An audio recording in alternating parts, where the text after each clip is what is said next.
This week on ANN, President of the Seventh-day Adventist World Church, Ted Wilson, visits South America. The Seventh-day Adventist Church and ADRA Colombia help migrants fleeing Venezuela. And thousands gather for a camporee in South Africa. These stories and more coming up.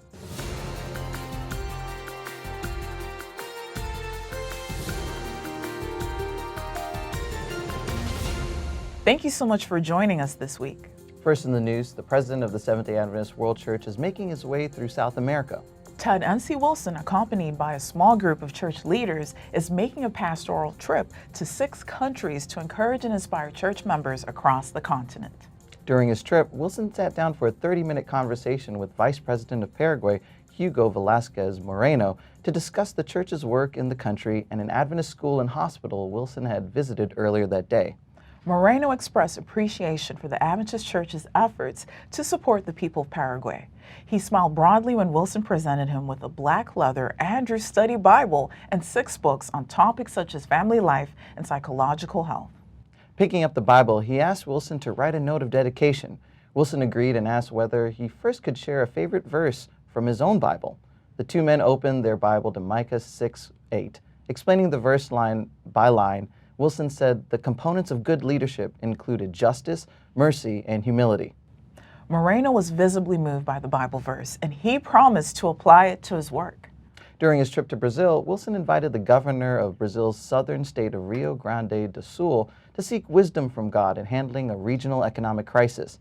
The governor thanked the Adventist Church for improving people's lives in his state. The gubernatorial meeting came as Wilson made a 2-day visit to southern Brazil, where he also observed the South Brazil Union Conference's Each One Saving One program in action with stops at 3 urban centers of influence, 3 schools, 3 conference and mission offices, and 2 churches. Governor Eduardo Leite expressed gratitude for the work that the church does for the communities through the Adventist Development and Relief Agency and other programs. With the governor's consent, Wilson opened his Bible to Nahum 1:7, which provides a solution to all crises and reads, "The Lord is good, a stronghold in the day of trouble, and he knows those who trust in him." Southern Brazil was Wilson's 4th stop on a 2-week trip that started in Paraguay on April 21 and also included Uruguay and a brief stop in Argentina. Wilson is still on his tour to South America and will be back next week with more stories from his trip. What began nearly 2 years ago as an idea to feed a group of Venezuelan migrants in Colombia turned into an ongoing project that has mobilized Seventh-day Adventists to feed over 18,000 people. The Adventist Church in Interamerica and ADRA Colombia sent this report. Hola queridos amigos, mi nombre es Kendi Santander y estamos informando para ADRA. Me encuentro aquí en el restaurante comunitario PAN, un restaurante que brinda alimentación gratuita semanalmente para nuestros amigos venezolanos. Desde hace 2 años, ADRA trabaja en el bienestar de los venezolanos que sufren la difícil situación del vecino país. A través del trabajo que se realiza en nuestros centros, tenemos la oportunidad de ser partícipes en la vida de muchas personas que se acercan al restaurante comunitario PAN, ubicado en el municipio de Villa del Rosario, norte de Santander, límite con Venezuela.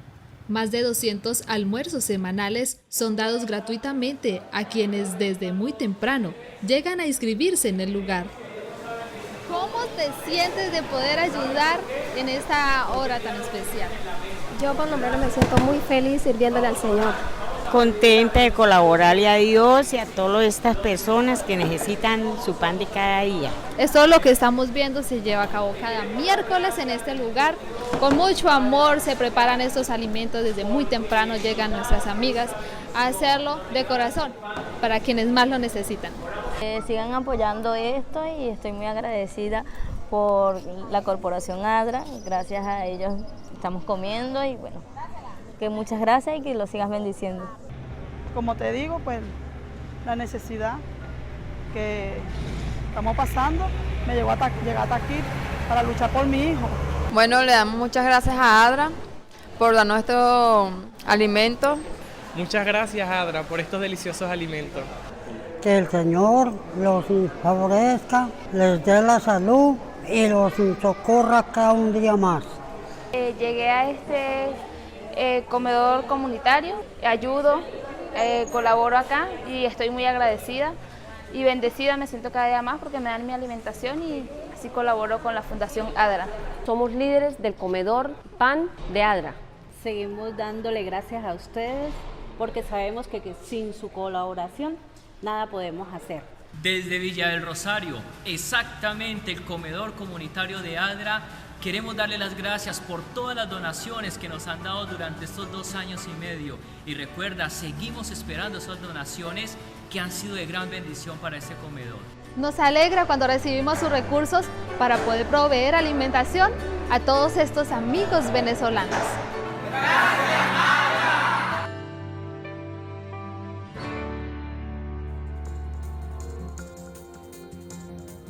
To read more about this project, visit interamerica.org.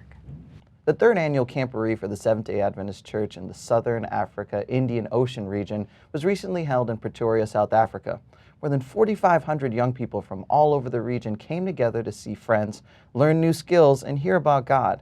The Adventist Church in Southern Africa India Ocean sent this report.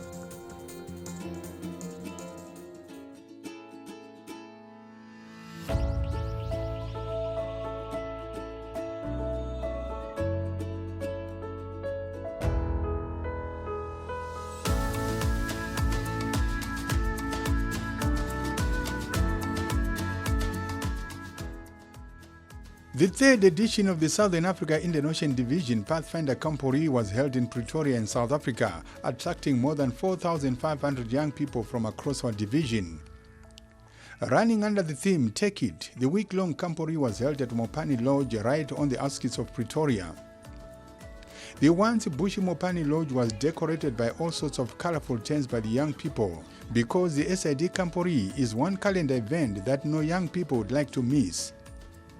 Hello, it's me and my friends Mudiwa Mashapa from Zimbabwe, and we're enjoying the camp, the Pathfinder Camporee 2019. And if you're not here, you're missing out. The previous theme was Give Them the Keys, and now it's time for the young people to take it and spread the gospel across the globe.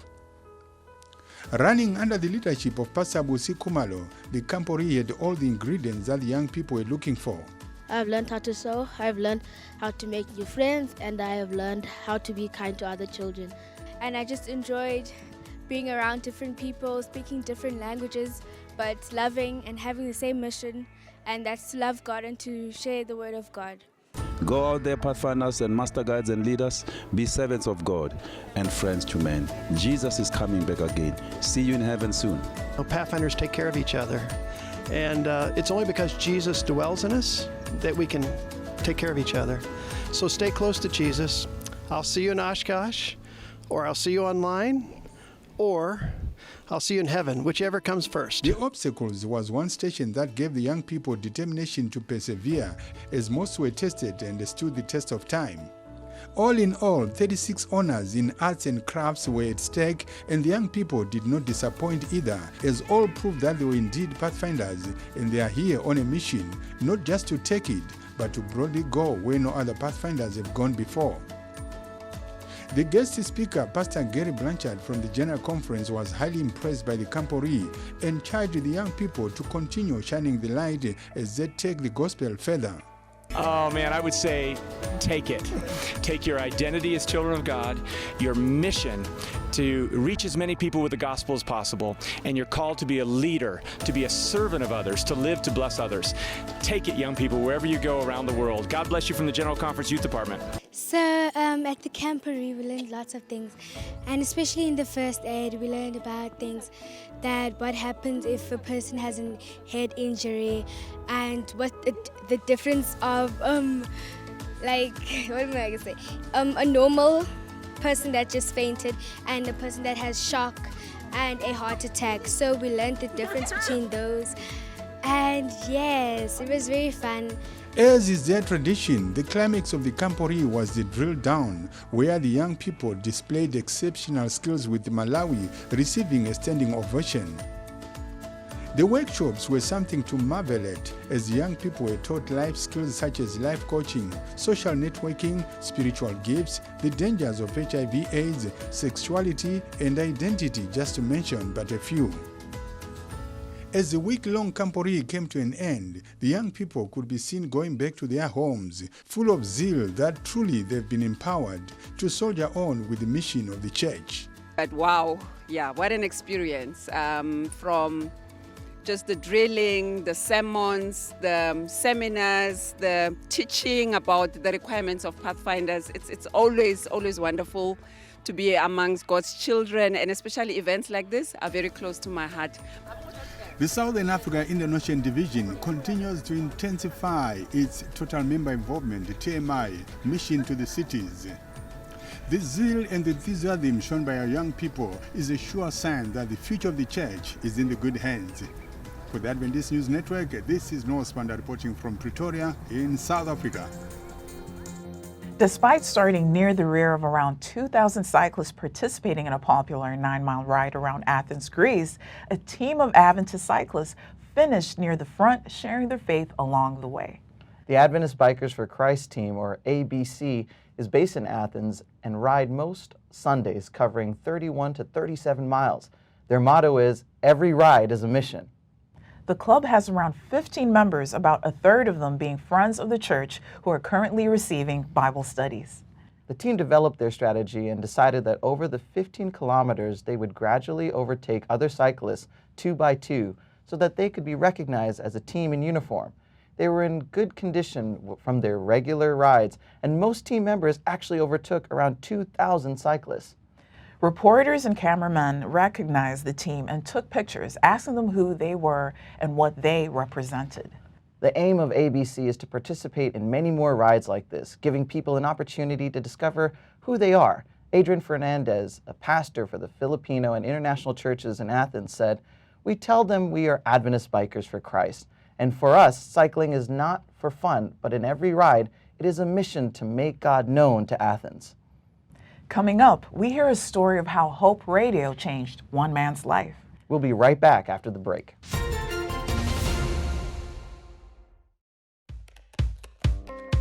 We may look, pray, read, think, worship, sing, and share differently, but we all look forward to the Sabbath. And we all look forward to the future when Jesus will come again.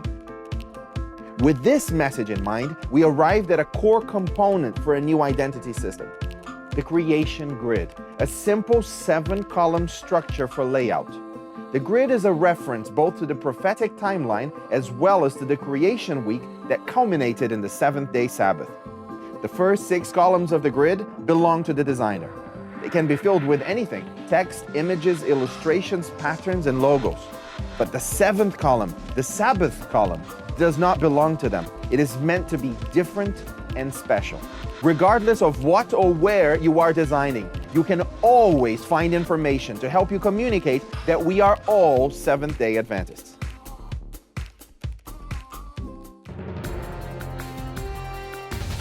Welcome back. An injury forced Leonid to leave the army. He developed vision problems and soon after went completely blind.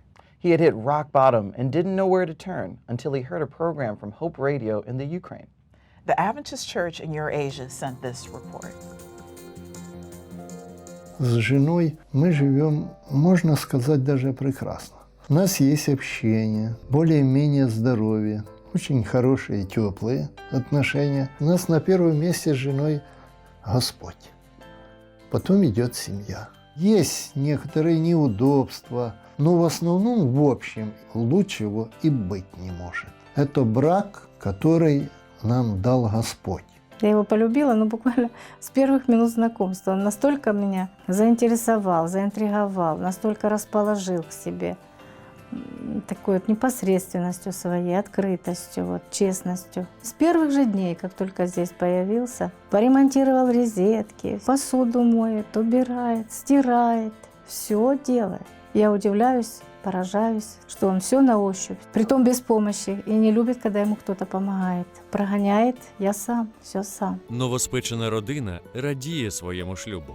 Не дивлячись на всі негаразди, що виникали у їхньому житті, вони знайшли своє щастя у Бозі та в один одному. Минуле Лариси було непростим. Спочатку жінка поховала чоловіка, а згодом і єдиного сина. Її існування стало сірим та майже безрадісним. Життєвий шлях Леоніда був не легшим. После того, как я получил ранение, некоторое время продолжал еще служить в армии. Это было спецподразделение, охрана главнокомандующего Среднеазиатским военным округом генерал-майора Камышанова. Я по состоянию здоровья ушел с армии, началась обычная жизнь.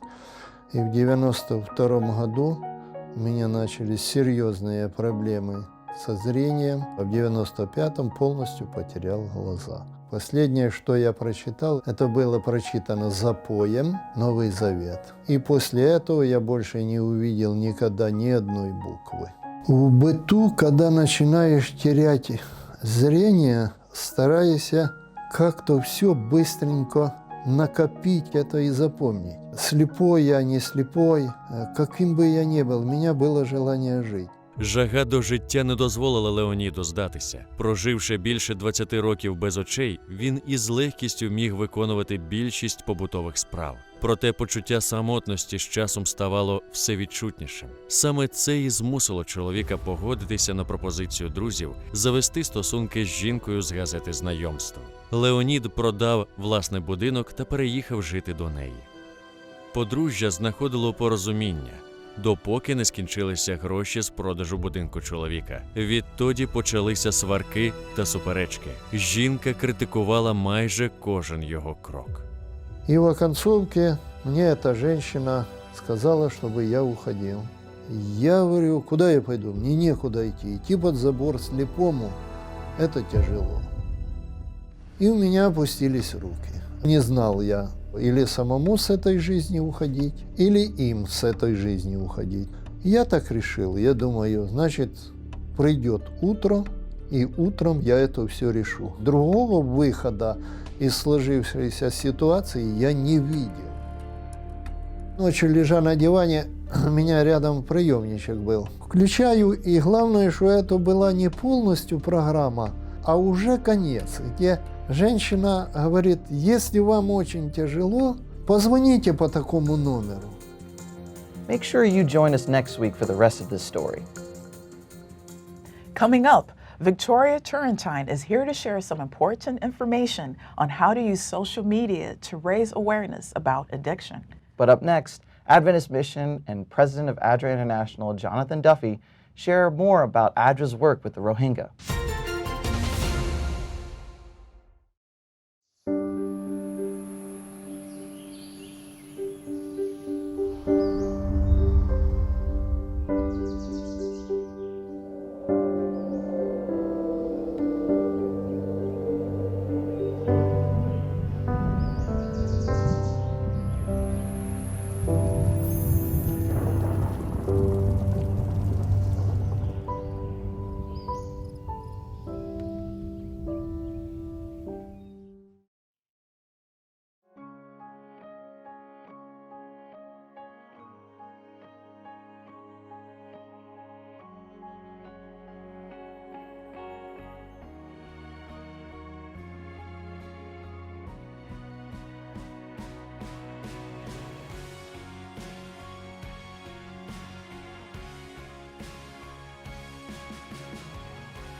Welcome back.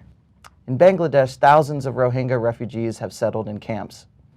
The ADRA International President visits one of these camps to share the challenges and what ADRA is doing to help. Adventist Mission has more.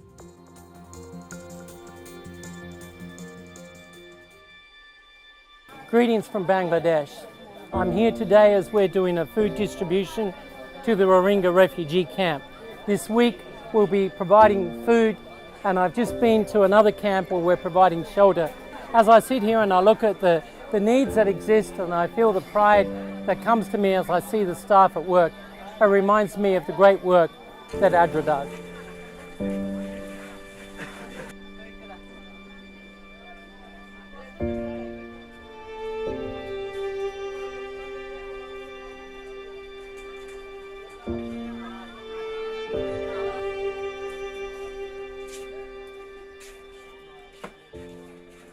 As I pass through this this camp, and I'm reminded of the ingenuity of the Rohingya people, their ability to survive and still etch out some kind of a living in these difficult conditions. And I came across here with this fish market. And as I looked at the fish market, it reminded me of the story in the Bible of the 5 loaves and the 2 fishes, where the people were hungry and they came to Christ, and He blessed the food and He multiplied it. We are distributing food to 19,000 families. That's around about 100,000 people. But all up, there's 800,000 people in these refugee camps. All of them hungry, all of them in need of a blessing, all of them in need of a miracle. And perhaps it reminds me that maybe we can be that miracle, that through our generosity that we can help to multiply this fish, that we can help to bring food to the starving people here amongst these Rohingya camps. It's a great honor and privilege to be able to feed 100,000 people this week, bringing them food for 2 weeks. But what about beyond those 2 weeks, and what about those who we're yet to touch? And so as I'm reminded of the way that God blessed in the Bible, I'm reminded that He is still a God who blesses today, that He's placed us here with a reason and a purpose. I'm also reminded of the woman at the well, where she met Jesus and He offered her the water that shall never run dry. In this particular refugee camp, we have a difficulty with the supply of water. At the refugee camp that I visited yesterday, it was more inland and there was a number of wells. But if we sink wells in this region where we're close to the coast, all that we get is salty water which is not drinkable. And so we're dependent upon shipping by gravity-fed water system, piping water from the mountains nearby to try and bring clean water. But unfortunately, the water supply is not adequate, and so we actually have a water shortage in this camp, around 100,000 people, and we have a great need for water. And so just as we need to provide people with the water from the well that shall never run dry, we also need water here, because water is life. Before we can talk to them about life in general, we have to meet their needs. And thirst is a very real need of the people here in this camp. And so I just ask you to be generous in your support for ADRA in this work as we try and help these people who have suffered much trauma as they've been driven from their homes, where they had comfort, where they had businesses, driven with automatic weapons fired at them, losing family members as they fled, and now they come here to the situation of dire need.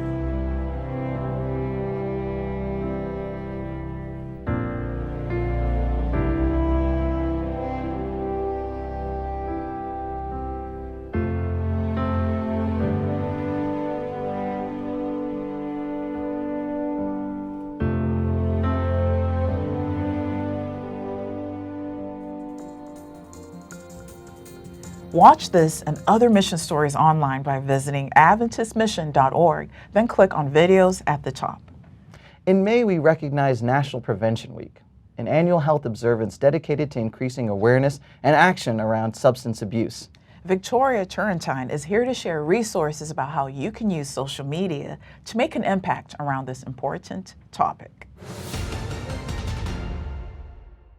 The Seventh-day Adventist Church recognizes the autonomy of each individual and his or her God-given power of choice. We are recognizing National Prevention Week, May 12th through the 18th. We want to focus on helping those who are struggling with substance abuse and mental illness by sharing wholeness in a practical, grace-filled way by meeting needs, serving all, and demonstrating God's compassionate love. The North American Division Adventist Recovery Ministries provides a 12-step recovery process retreat where you can experience wholeness despite your brokenness. You can find more information on their website at nadhealth.org. You can follow them on their Facebook and Twitter page at Adventist Recovery Ministries to learn more about their good health and prevention. Another good program is Substance Abuse and Mental Health Services Administration, SAMHSA. They lead public health efforts to advance the behavioral health of the nation. You can find more information, behavioral treatments, and national help on their website at www.samhsa.gov. Stay connected with Substance Abuse and Mental Health Services Administration through Facebook at SAMHSA, to reduce the impact of substance abuse and mental illness on America's communities. Also, on their Twitter page at SAMHSAGOV, you will find news, webinars, videos, and other activities for support and special programs. Use hashtag recovery and hashtag suicide prevention. To learn more about outreach efforts, you can read about it at SAMHSA blog.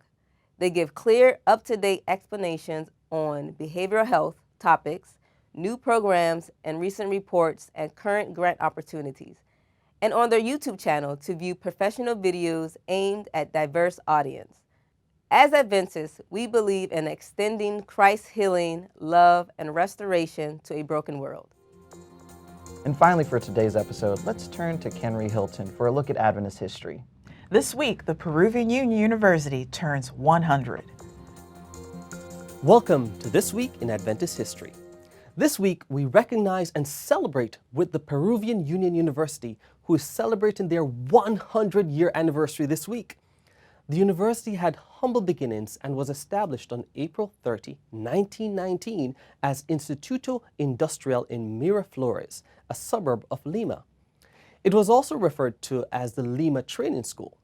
The school was started by Harry B. Lundquist, who served as the principal and only faculty. When the news reached the churches that a training school would open, a young man by the name of Agustin Alva and two of his cousins came from Contamuzada, Cajamarca to matriculate into the new school. These three, plus another young man who came from Laros, constituted the entire student body when it first opened its doors. On November 17, 1946, the institute moved to the town of Nana outside the city of Lima, where they changed their name to Colegio Particular Union. Here, their infrastructure grew, as did the number of faculty and students. They attained university status in 1983 and in 1995 changed its name to what is currently known as Universidad Peruvian Union, or in English, Peruvian Union University. The university currently sits on a 600-acre campus and serves approximately 8,000 students. We're grateful for this academic institution that is committed to providing professional training while cultivating a healthy physical and spiritual life. And that was This Week in Adventist History. Thanks for watching AMN. Join us next week for more news from the headquarters of the Seventh-day Adventist Church. We'd love to hear from you. Send us your feedback and tell us how your church is making a difference in its community. Be sure to capture plenty of video footage and photos, then write up a summary of the event's important details. And feel free to send full video reports as well. You can reach us by sending an email to annvideo11@gmail.com. Before we say goodbye, here's some good news from the book of 2 Samuel chapter 7, verse 9. The passage says, "I have been with you wherever you have gone, and I have cut all your enemies from before you. Now I will make your name great, like the names of the greatest men on earth." That's our program for this week. And remember, you can always visit news.adventist.org for daily news and videos. Until next time, God bless. Take care.